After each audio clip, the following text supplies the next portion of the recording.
दोस्तों, अभी तक डॉक्टर जाकिर नाइक साहब ने कोरोना वायरस के बारे में कोई बात नहीं फरमाई थी। हालांकि डॉक्टर जाकिर नाइक साहब एक मेडिकल डॉक्टर भी हैं। इसी वजह से डॉक्टर जाकिर नाइक साहब ने वीडियो शुरू करते ही फरमाया कि 50% आबादी दुनिया की लॉकडाउन के अंदर है और ये लॉकडाउन कोरोना वायरस की वजह से है। और लॉकडाउन का मतलब ये होता है कि आप रश वाली इमारतों में दाखिल नहीं हो सकते। इसी वजह से स्कूल और सरकारी दफातर बंद हैं। इस वायरस को कोविड-19 का नाम दिया गया है, यानी कोरोना वायरस डिजीज 2019। इसके बाद डॉक्टर जाकिर नाइक साहब ने फरमाया कि मेरे पास गुज़िश्ता 3 माह से 1 लाख से ज्यादा मेल्स और फेसबुक पे कमेंट्स आ चुके हैं कि हर आदमी कोरोना वायरस के बारे में बोल रहा है और डॉक्टर जाकिर नाइक साहब इस बारे में क्यों नहीं बोल रहे। मैं आपको इसकी वजह बताता हूँ कि मैं अब तक क्यों खामोश था। नंबर 1, आज दुनिया एक ग्लोबल विलेज की तरह हो चुकी है, यानी एक गांव की तरह, और ये सोशल मीडिया की वजह से है। तो खबरों का 90% हिस्सा फेक मन घड़त चला आ रहा था। जैसे मिसाल के तौर से 2018 में चाइना से एक वीडियो चला कि एक आदमी एक बोतल दिखा रहा है कि इसको ऐसे ऐसे इस्तेमाल करो तो कोरोना वायरस दुरुस्त हो जाएगा। उसी वीडियो में और मरीज पहले सर पकड़ के उछल रहा था और वो ठीक भी हो गया। और ये 20 मिनट की वीडियो थी। मैं मेडिकल डॉक्टर हूँ, मुझे पता है कि कोरोना वायरस दिमाग पे कोई असर नहीं करता और उसने सर पकड़ रखा था। दूसरी मिसाल 2020 में एक डेटॉल की बोतल मिली जिसमें लिखा हुआ था कि ये कोरोना वायरस को मारती है। जब मैंने उसकी मैन्युफैक्चरिंग डेट देखी तो वो 2018 की बनाई हुई थी और 2018 में कोरोना वायरस का नामो निशान न था। यहाँ से पता चलता है कि ये सबको प्लान किया गया था। लेकिन एक बात से मैं बहुत ज्यादा परेशान हूँ कि इस वक्त बड़े बड़े उलमा और फुकाहा और डॉक्टर्स क्यों अपनी तरफ से बातें कर रहे हैं और वबा के बारे में जो प्रॉफिट मोहम्मद सल्लल्लाहु अलैहि वसल्लम ने फरमाया है वो क्यों नहीं बता रहे हैं। अगर आप कुरान और हदीस से सही फतवा देंगे आपको डबल सवाब मिलेगा, और अगर आप सही नीयत से फतवा देंगे और इसमें गलती भी होगी तो 1 सवाब मिलेगा। लेकिन आप क्या कह रहे हैं कि 3 फुट के फासले पे नमाज पढ़ो। बाज़ जगहों पे तो ये भी है कि सिर्फ अजान होती है, नमाज घर में पढ़ो। हालांकि मोहम्मद सल्लल्लाहु अलैहि वसल्लम के जमाने में वबा के मौसम में भी ताउन वाले मरीज भी सफ में खड़े होते थे, क्योंकि नमाज में शिफा है। अगर डॉक्टर गलत दवाई देगा तो लोग मर जाएंगे, लेकिन अगर उलमा या दीनदार लोग गलत फतवा देंगे तो लोग गुमराह हो जाएंगे। अगर हम कोरोना वायरस के बारे में बात करें तो इसकी बहुत सारी किस्में हैं और इनमें से 20 किस्में अहम हैं। इन 20 में से 5 इंसानों को कुछ थोड़ा सा बीमार कर सकती हैं, इतना नहीं जितना लोगों को खौफ दिलाया जा रहा है। खौफ की यहाँ एक मिसाल देता चलूं कि एक शख्स को फांसी देनी थी तो तहकीक करने वाले इदारों ने हुकूमत को कहा कि हम इस मुल्जिम को फांसी नहीं देते, बल्कि इस पर एक तजुर्बा करते हैं कि हम इसे कहेंगे कि हम आपको फांसी नहीं देते बल्कि सांप से डसवा देंगे। चुनाचे उस मुल्जिम को स्ट्रेचर पर लेटा दिया गया और उसके मुंह पे कपड़ा डाल के सिर्फ उसके पाँव में 2 सुइयां इंजेक्ट की गई और उसको बताया कि हमने आपको सांप से डसवा दिया है, और वो कुछ ही देर में खौफ से मर गया। तो कोरोना से भी तो इसी तरह खौफ है। इसके बाद फिर डॉक्टर जाकिर नाइक साहब ने फरमाया कि मजीद अगर आप स्टडी करेंगे तो कोरोना वायरस 1930 में पहली मर्तबा जानवरों में दरियाफ्त हुआ था और सबसे पहले मुर्गी में पैदा हुआ था। 1940 में चूहों में मिला कि इनको भी कोरोना वायरस हो सकता है। इंसानों में पहली बार 1960 में कोरोना वायरस दरियाफ्त हुआ और इसे इंसानी कोरोना वायरस कहा जाता है, और अखबारों में इंसानी कोरोना वायरस प्रिंट होके बाजार में 1968 में आया और सार्स कोरोना वायरस 2003 में चाइना में शुरू हुआ और ये खबर सबसे पहले WHO इदारे ने दी थी। दूसरा कोरोना वायरस जो इंसान में पाया जाता है इसका नाम मर्स है। ये कोरोना वायरस की नस्ल है, 2012 में दरियाफ्त हुई थी और पूरी दुनिया में इससे 2,04,014 लोग मुतासिर हुए थे और 858 लोग इससे मर गए थे। ये 24 ममालिक में फैला था और आज 2019 तक 2090 केस इस बारे में आए पूरी दुनिया से और सिर्फ 815 लोग इससे मरे और ये डेथ रेट बनता है 34.4% सिर्फ।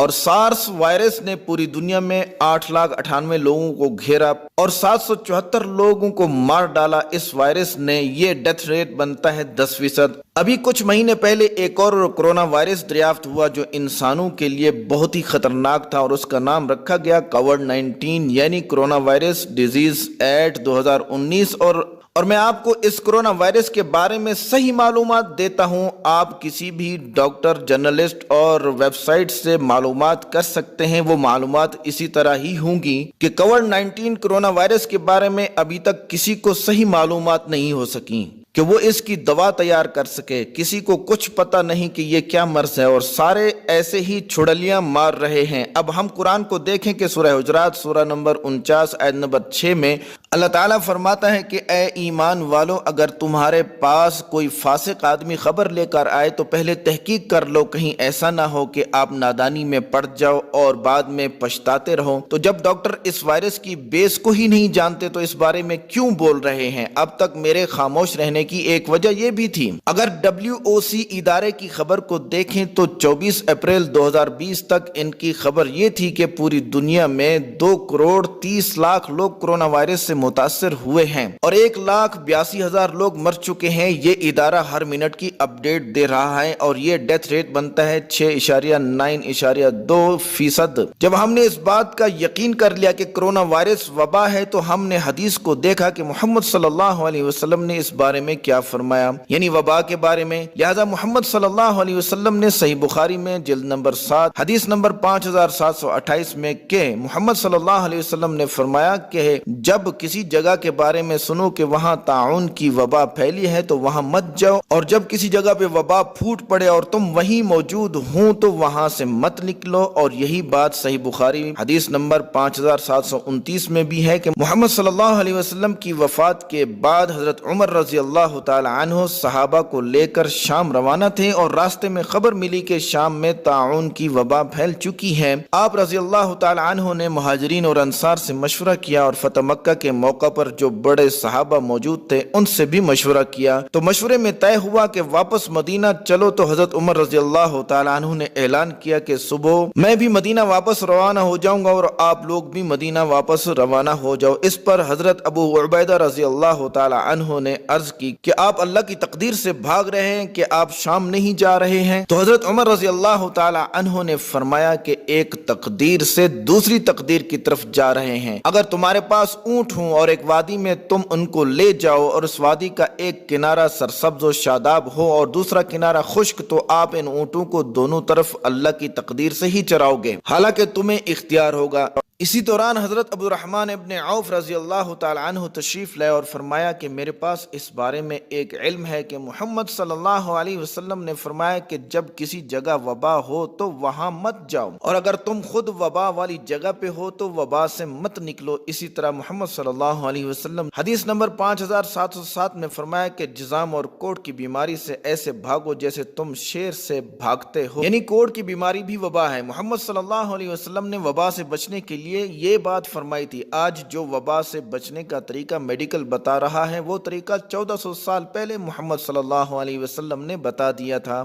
ان احادیث مبارکہ سے ہمیں یہ بات واضح سمجھ آتی ہے کہ اگر کوئی شخص وبا سے مر جاتا ہے تو اسے شہید ہی کہا جائے گا اور اسے شہادت کا ثواب ہی ملے گا۔ لہٰذا احتیاطی تدابیر سے کام لیجئے، گھر میں رہیے۔ ہونا تو یہ چاہیے کہ ہر ملک ہی کرفیو لگاتا تاکہ اس سے لوگ مرنا بند ہو جائیں۔ ماسک لگایا کریں اور ڈیٹول سے ہاتھ ضرور دھوئیں۔ جب تک اس بیماری کی کوئی دوا ایجاد نہیں ہوتی تب تک ضرور دعا بھی کریں، اور رمضان المبارک میں افطاری کے وقت دعائیں ضرور کریں تاکہ جو لوگ غریب ہیں ان کو روزگار مل سکے۔ ویسے آج لوگ ماننے کے لیے تیار نہیں ہیں لیکن یہ حقیقت ہے۔ شکریہ، السلام علیکم۔ کمنٹ کر کے بتائیں کہ آپ کو ڈاکٹر صاحب کا کرونا وائرس کے بارے میں یہ بیان لیکچر کیسا لگا۔ شکریہ۔